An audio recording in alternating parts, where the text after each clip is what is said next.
سنن نسائی شریف کی حدیث پاک ہے، یہ سیاہ ستہ کی ایک کتاب ہے، 6 میں سے ایک کتاب یہ گنی جاتی ہے جس کو معتبر کتاب گنا جاتا ہے۔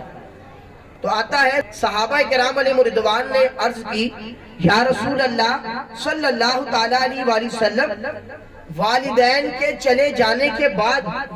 کیا دنیا میں اولاد پر کوئی حق ہوتا ہے؟ ان کے چلے جانے کے بعد بھی؟ اللہ اکبر! حضور جانے جانا صلی اللہ تعالیٰ علیہ وآلہ وسلم نے ارشاد فرمایا، ہاں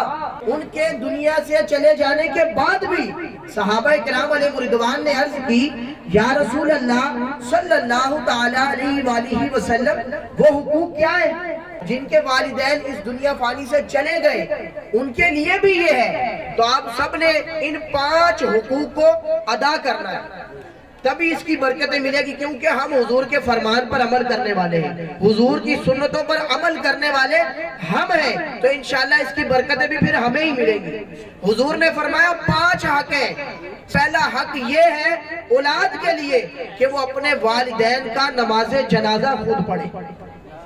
یا جماعت کروا لے، یا پڑھنے کے قابل ہو۔ اور دوسرا فرمایا اپنے والدین کے لیے زندگی بھر ان کے لیے استغفار کرتا ہے،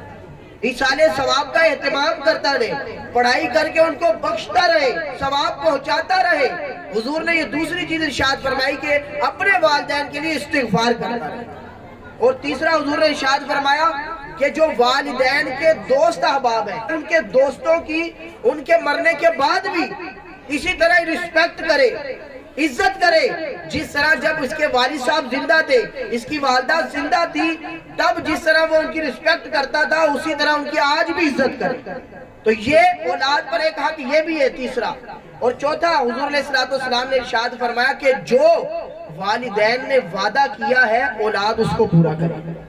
اب یہ نہیں جان چھڑا سکتا کہ نہیں میرے باپ نے لیا تھا، میں کون ہوتا ہوں دینے والا ہے۔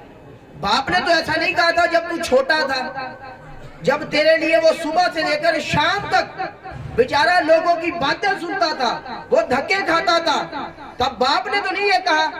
کہ میں نے اپنے بچے کے لیے نہیں کمانا، میں تو اپنے لیے کما رہا ہوں، بلکہ اس نے اوور ٹائم لگا کر بتایا میری بیٹی کی شادی ہے، میں نے اوور ٹائم لگانا ہے تاکہ میں اپنی بیٹی کو اچھے طریقے سے رخصت کر سکوں۔ باپ تو وہ ہوتا ہے کہ وہ اپنے بچوں کا خیال کرتا ہے، کوئی چیز باہر نہیں کھاتا بلکہ بچا کر ساتھ لے جاتا ہے تاکہ میں اپنے بچوں کو دوں گا۔ تو حضور نے ارشاد فرمایا کہ اپنے باپ کے وعدے کو پورا کرنا یہ اولاد کا حق ہے۔ باپ نے کہا تھا کہ بیٹا میرا یہ تھا مقصد کہ میں مدرسہ بناتا اپنی زندگی میں، تو اولاد کو چاہیے کہ وہ اپنے باپ کے اس وعدے کو پورا کرے، اس نیت کو وہ پورا کرے، کوشش کرے۔ اگر باپ نے کوئی اچھی نیت کیا تھا کہ میں مسجد بناؤں گا، یا مسجد میں اینٹیں دوں گا، یا اسی طرح غریبوں کی مدد کروں گا، یا بیوہ جو ہے ان کی مدد کروں گا، تو چاہیے تو یہ تھا کہ اولاد اپنے باپ کی اس خواہش کو، اس اچھی عادت کو پورا کرتا تاکہ والدین کو اس کا ثواب پہنچتا۔ تو لیکن معذرت کے ساتھ کہنا پڑتا ہے کہ ہمارے والدین نے ہمارے لیے اتنی محنت کی، جائیداد کما کر بیٹے کے لیے چھوڑ کے چلے گئے، اب بیٹا اس کا وارث بن گیا ہے، سب کچھ اس کے پاس ہے، لیکن اب باپ اور ماں فوت ہو جائے تو ان کو ایصال ثواب ہی نہیں کر رہے ہوتے۔ کم از کم اتنا تو پیارے اسلام بھائیو ہمارا حق بنتا ہے، جس ماں نے اپنے پیٹ کے اندر 9 مہینے ہمیں رکھا، جس ماں نے اتنی مشقتیں برداشت کی۔ پیارے بھائیوں، ہمارے بالخصوص سلیم بھائی، ان کی والدہ پچھلے دنوں وفات پا گئی، ہم دعا کرتے ہیں اللہ تعالیٰ ان کی بے حساب مغفرت فرمائے، اور بالخصوص ہمارے سلیم بھائی نے بھی ایصال ثواب کا اہتمام کیا۔ اس کا مقصد کوئی شہرت کمانا نہیں، بلکہ ان کا صرف مقصد یہی تھا تاکہ ادھر پڑھائی کی جائے، جہاں اللہ کا ذکر کیا جاتا ہے یا اللہ والوں کا ذکر کیا جاتا ہے،